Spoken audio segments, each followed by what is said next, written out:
In the last episode about the so-called NGO, Wildlife Conservation and Prevention Organization, or simply WCPO, was found not to be on the official list of registered NGOs. About 7 weeks following the expose aired in June, WCPO has finally found its way on the register. And it completed its details is on the 9th of August.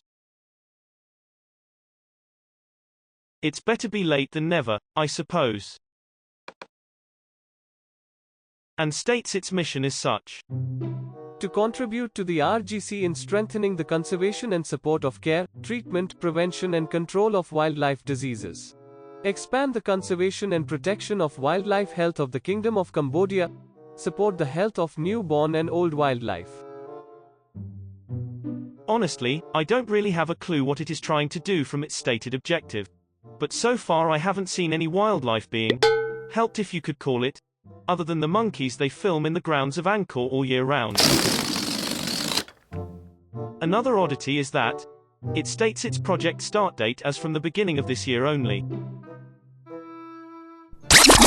But hold on a sec, hasn't this NGO been in operation as early as August 2020 already?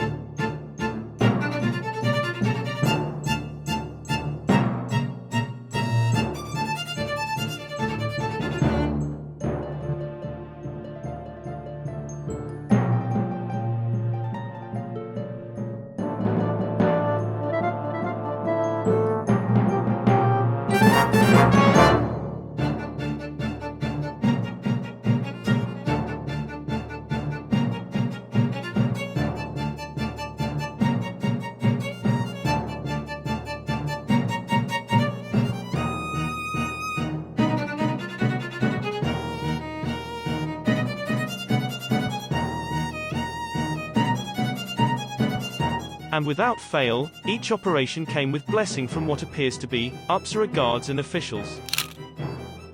And of course the mandatory happy together selfie.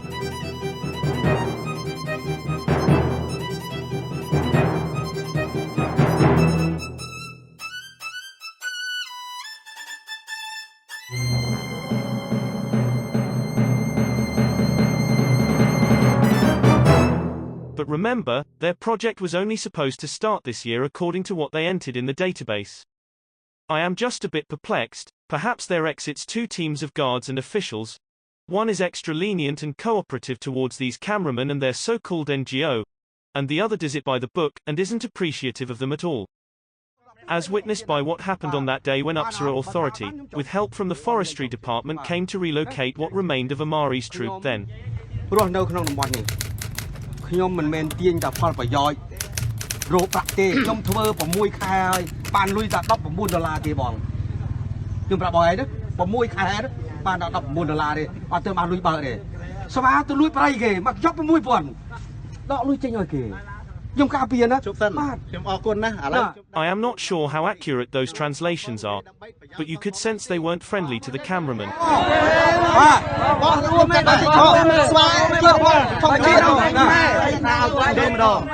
These officials and guards from Apsara Authority are definitely not as appreciative of these cameramen's presence.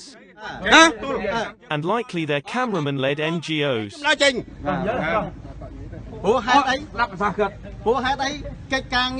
Looking how friendly the two sides were to each other, I don't think there was going to be any photo session afterwards.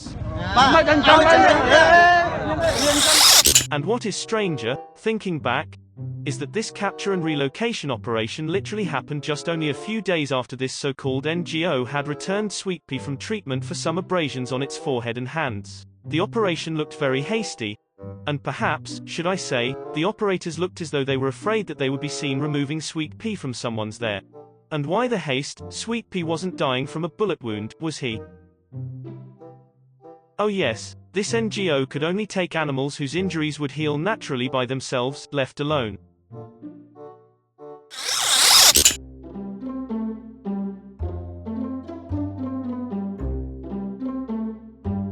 Were they watching out for someone again?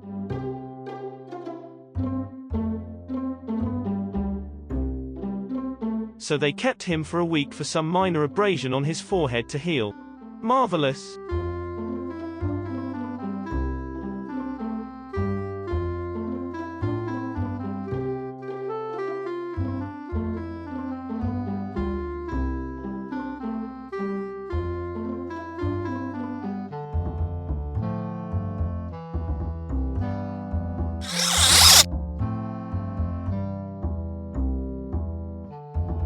So the NGO released Sweetpea, only for him to be recaptured 3 days later.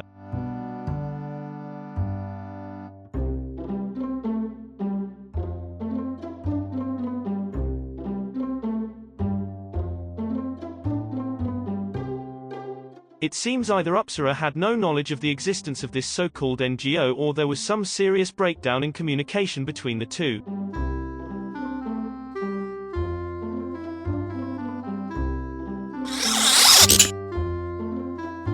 But I am more in favor of the former, for this NGO wasn't supposed to begin its operation until January the following year, if we could take what it states on the register. Only if we could trust it, since the info on it is voluntary, and is filled by whoever is in charge of this so-called NGO themselves. No one vets what's entered there, or else this so-called NGO could not be entered as local, for its official channel states that it is located in Canada as we speak, and a few weeks earlier in the United States. And the NGO's spokesman claimed he's from the US and was paying tax to the US government too. So it thus looks like nothing is in place to keep an eye on a homegrown NGO at all.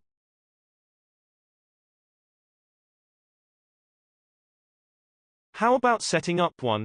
Is it not difficult either? Indeed so, according to UN's Human Rights Office in Cambodia. In their unofficial translation of the law as adopted by Cambodian National Assembly on the 13th of July 2015 regarding registration of NGOs.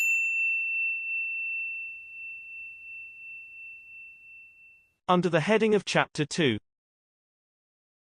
it states that for a local NGO, only the followings are required. 1. 2 copies of the registration form.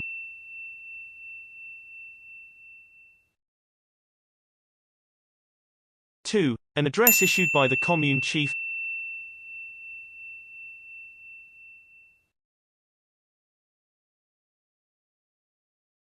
3. ID and a photo of each founding members of the NGO.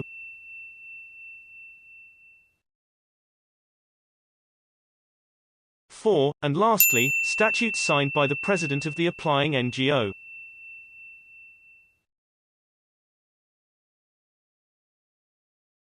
The registration process doesn't seem to involve much vetting, does it? And to make it even easier, an applying NGO shall be deemed registered after a maximum of 60 days if it doesn't hear from Ministry of Interior to which the application is made.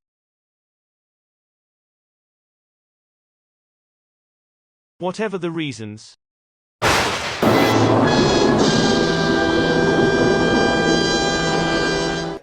In case the Ministry of Interior fails to decide about the registration within the period provided for in paragraphs 1 and 2 above, the domestic association or non-governmental organization shall be deemed registered under this law. It really is shockingly easy, as compared to any foreign NGOs wishing to establish itself in Cambodia.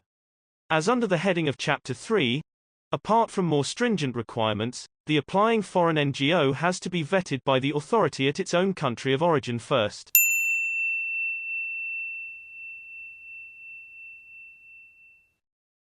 That alone will make me feel more confident about the legitimacy of foreign NGO and its operation, such as Wildlife Alliance over a local one.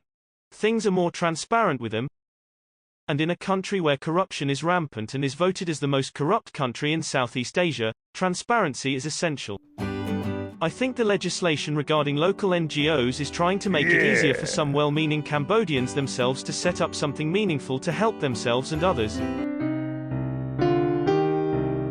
But unfortunately, unscrupulous individuals may take advantage of the lax legislation too.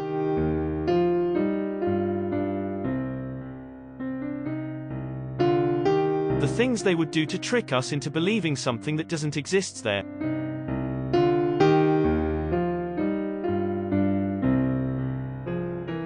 And the trouble they would go through to try to deceive us.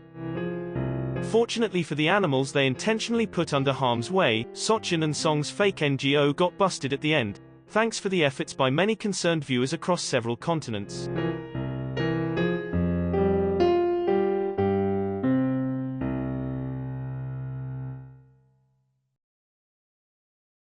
Ho Hall, I'm the vet with 10 years experience in primate medicine.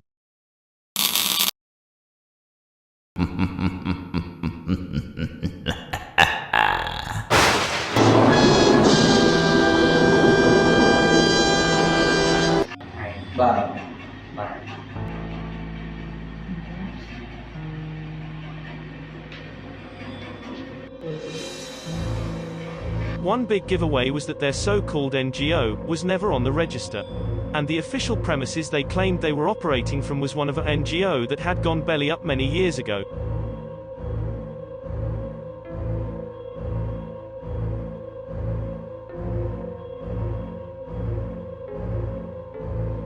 And one thing led to another. The clinic that Song claimed he had taken Lola to was just a pet supply store, and the X-ray facilities they staged were actually the X-ray department of the local children's hospital where one of their accomplices in the scam and fellow cameraman, Buth Bunneth, works. Here I am with Brad of John here. Let's say something. And so Upsara duly shut down this fake NGO with help from the Forestry Department and Wildlife Alliance on Christmas Day 2019. All the captive monkeys and the orphan monkeys were confiscated by the authority.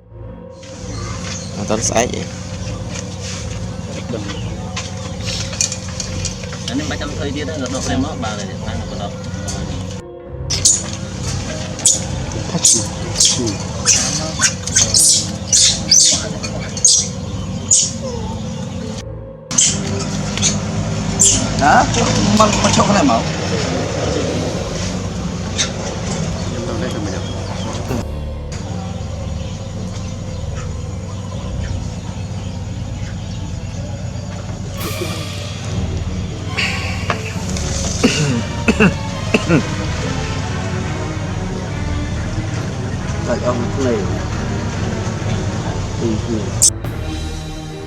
No more filming, across several dozen channels, at the fake NGO facilities, of unnecessary, cruel, and often harmful treatment to monkeys with injuries which would all heal by themselves in the wild naturally.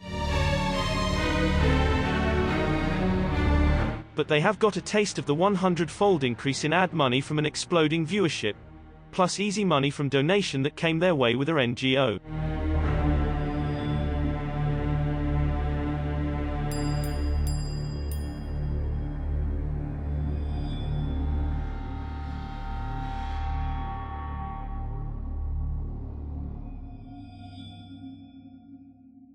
Over $30,000 was raised from just one single GoFundMe project. An easy way to get a lot of money in a very short amount of time. It is something very few would find it hard not to try again. But each time a scam is busted, these unscrupulous cameramen will come back with a more sophisticated one.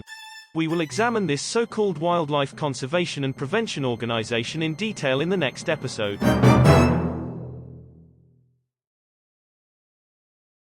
My dear viewers, if you would like to read the document regarding the registration of NGOs in Cambodia published by the UN's Human Rights Office in Cambodia, please follow the link in the description.